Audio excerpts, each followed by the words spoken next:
Pullman, Jamal Morrow and many of the other California-born players on this Washington State roster probably felt slighted as high school stars who never got the time of the day from the college football dynasty living in their own backyard. How does Morrow feel about the Trojans? He won't tell you, but he sure will show you. For two halves, it was a blow-for-blow battle between number 16 Washington State and number 5 USC. But Morrow corralled one of Luke Falk's signature shovel passes in the fourth quarter, saw a field of green in front of him, and didn't let up until he cleared the goal line. Then Morrow rushed to the crowd of USC fans standing closest to the Cougars running back and threw up the Twoffinger salute that's so sacred to the Trojans and their large network of fans. Fight on number 16 WSU sure did Friday evening against the country's fifth-ranked team. Morrow put the Cougars ahead with his 23-yard catch and score, and after the Trojans responded with a vintage Sam Darnold touchdown drive, the WSU tailback broke off a 35-yard run through the heart of the USC defense, setting up Eric Powell for a 32-yard field goal. Powell's kick went through the uprights. The Cougars forced Darnold to fumble on the next possession, and within minutes, the Cougars were celebrating a 30-27 win over the Trojans, their first top 5 upset in more than a decade. Falk passed 34 for 51 for 340 yards and 2 touchdowns, while becoming the Pac-12's leader in career completions. Morrow finished with 91 rushing yards on 6 carries and a touchdown. The senior captain also reeled in 5 balls for 47 yards and another TD. The Cougars improved to 50 on the season and ended a 13-game win streak for the visitors from Los Angeles.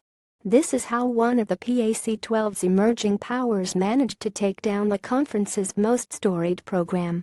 Early in the first quarter, Morrow ripped off a 30-yard run through the middle of the field to put the Cougars in Trojans territory, but the home team had to settle for a 44-yard field goal from Powell when Falk's ensign heaved to Jameer Calvin fell through the receiver's hands.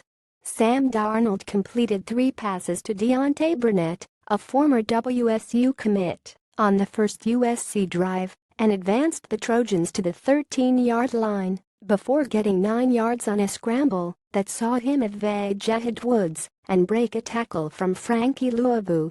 Darnold kept it for a 4-yard touchdown on the next play to make it 73. The Cougars moved efficiently on their next possession. Falk delivered a 61-yard strike, his longest of the season, to productive freshman Renard Bell, and the WSU QB followed with a nifty tunnel screen to Tavares Martin Jr., who slipped through a crease and ran 28 yards for a touchdown. But USC responded in a blink. On THIRDAND4 from the 14-yard line, Trojans tailback bursted through a gap in the defense and outran the Cougars for an 86-yard touchdown run to make it 14-10. Things continued to spiral for WSU on the next drive when Falk's first down pass was deflected at the line of scrimmage. It fell to USC linebacker Uchenna Nwosu, who'd go down at the 3-yard line. But USC, which ranks 11th in the Pac-12 in reds and offense, couldn't move the ball an inch on 3 straight plays and settled for a 20-yard Chase McGrath field goal. The Cougars followed with one of their most methodical drives of the season.